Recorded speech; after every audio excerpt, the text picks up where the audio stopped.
And we're back, everybody, with Craig Floyd from the National Law Enforcement Officers Memorial Fund with some grim news on what's going on so far as law enforcement national fatalities are concerned, slicing of budgets and cutting back of training and equipment and everything else that seems to be into the mix.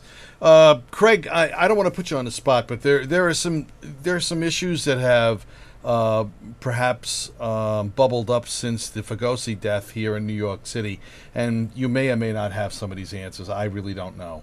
All right, but there is one thing that's kind of important out there. Do you guys get any kind of sense of, with these criminals that are shooting these police officers and other emergency workers out there? Are these career criminals? Are these first-time people? What are we talking about? Do you have any idea what the universe looks like? Well, I'll tell you one troubling statistic that I've focused on a lot in recent years, and that is that 167 cop killers over the last 10 years were out on parole or probation for some other crime when they killed that police officer. I think that is startling, number one, that our criminal justice system isn't doing a better job keeping these potential cop killers behind bars for longer periods of time. We seem to be pretty lenient when it comes to criminal justice in this country. And so many of these cop killers, if you look at their arrest records, they have raised their hand basically and said, I'm the one you better be concerned about because look at my record. I've started out as a juvenile and committed violent crimes. I've continued to do so in my adult years. They have arrest after arrest after arrest on their record.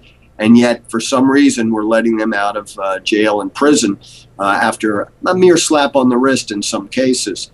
And I think we've got to look harder. We had a law enforcement safety summit that I participated in at the invitation of the Attorney General of the United States. About 30 law enforcement leaders across this land attended that meeting in the Attorney General's office. And that was back in March of this past year. He was concerned then. I mean, we were seeing dramatic increases in the number of officers shot and killed at that time. Unfortunately, that trend continued throughout the year. But one of the common threads that seemed to come out of that meeting, even for the Attorney General, who himself has said he's not necessarily a huge advocate of mandatory minimum sentences, but he said we've got to get tougher on the worst of the worst criminals. And I think that's really a message that needs to be sent out loud and clear, that there is a small fraction, relatively speaking, of the number of criminals in this country who are going to be the cop killers of the future, who are going to be the ones murdering innocent citizens in communities across this country.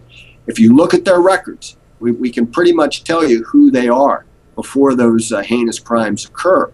And it's up to the criminal justice system, the prosecutors, the judges, to recognize that there are certain people that just don't have the right to walk on the streets of America because the rest of us will be threatened, especially our law enforcement professionals who have to go out each and every day and confront these very dangerous, cold-blooded felons. So if we just identify these folks a little better through the criminal justice process, dealt with them more harshly, and oftentimes that means trying them perhaps in federal court as opposed to state and local court.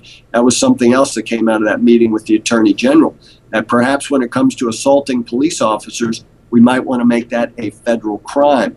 And that's something else that's being looked at. But obviously all of that takes time. There's a legislative process involved. Criminal justice then has to enforce the laws of the land. And it gets difficult. And in the meantime, our officers are at risk.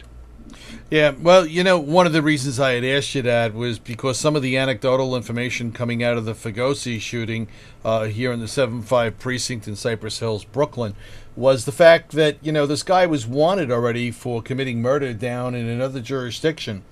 And then, this guy freely travels up to New York, gets arrested, gets passed through the system, through the local district attorney's office, through the local jurist, all right, who's sitting on the bench. And now this guy's out on the street again. And now he's going over to terrorize somebody else, rob them at gunpoint. And then, unfortunately, our police officer goes in on a straightforward, robbery in progress call and almost at point blank range gets shot. And we're still reeling over that because that never should have happened. And I think it really, just quite frankly, pisses a lot of people off up here.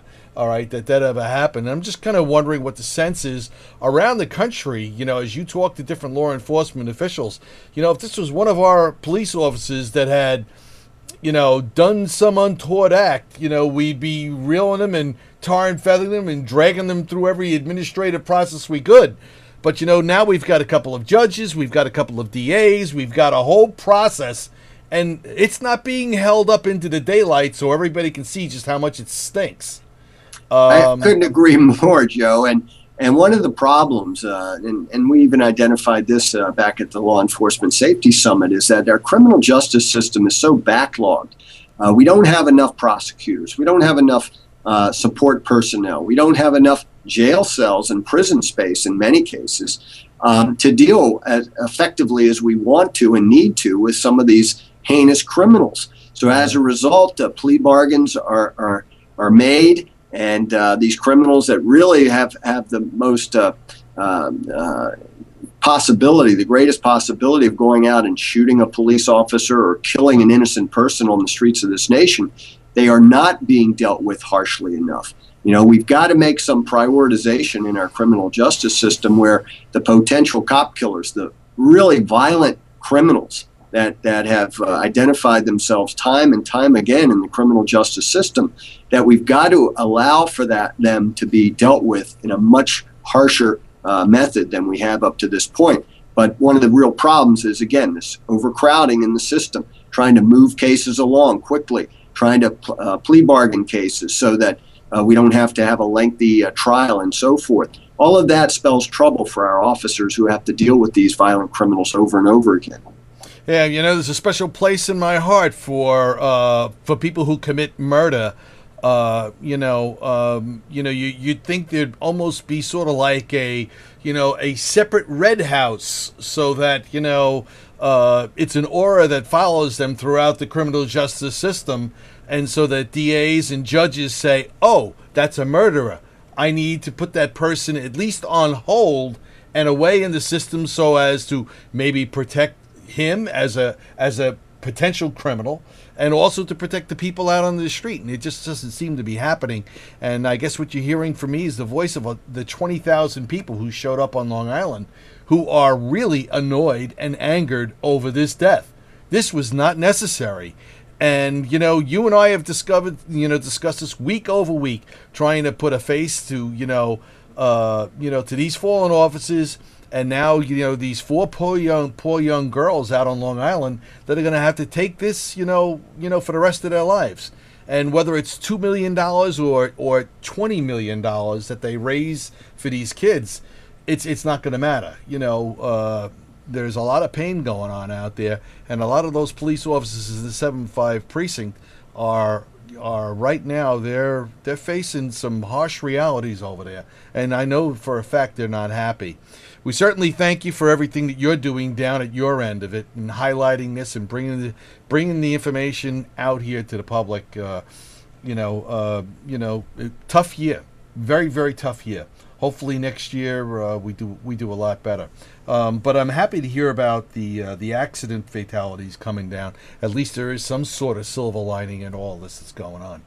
I think, again, Joe, the more we talk about this issue, the more we get people like the Department of Justice, like the Attorney General of the United States, focused on this as one of his very top priorities, along with now the National Highway Transportation Safety Administration, working in partnership with us to make it safer for our officers on the roadway.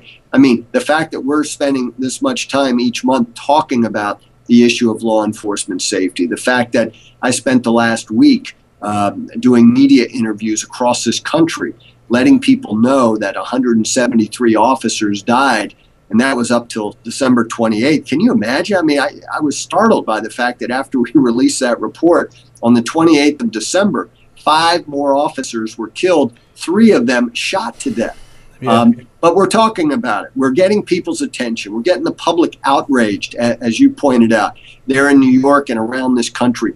hopefully they'll let their legislators know we don't want to take this anymore. This is unacceptable to have 173 or 178 law enforcement officers killed in the line of duty in a single year, and that 42% increase in law enforcement fatalities over 2 years. This is unacceptable. We've got to do more to deal with it. We've got to give our officers the resources they need to do their jobs safely and effectively. And that means more equipment, more training, more manpower, and more technology, and tougher criminal justice against the worst of the worst criminals that are out there killing our police officers. Yeah, I think a more effective criminal justice system is definitely in order here. There's no doubt about that. And I know you guys are doing your job down there. And you know, I get worked up over this because, it's, Peter's gone, but, it's those 4 girls, and the rest of his family in that community, in that parish out on Long Island, it's a stain that will be on them forever. All right. And, and that's happened 100 times over in different communities across the country. So it's kind of tough. Craig, I know you guys are doing a terrific job down there. Thank you very, very much. And let's hope that we can just keep our fingers crossed and have a more peaceful year, here at the National Law Enforcement Officers Memorial Foundation. Thank you. Thank you, Joe. And 21 officers were killed in December. A shocking number. I hope at the end of January, when we have our next discussion, we'll have much better report. Yeah, that certainly would be nice. All right. Thank you, Craig. Certainly appreciate it. My best to everybody down there. Happy and healthy New Year. All right. Bye now. All right, everybody. So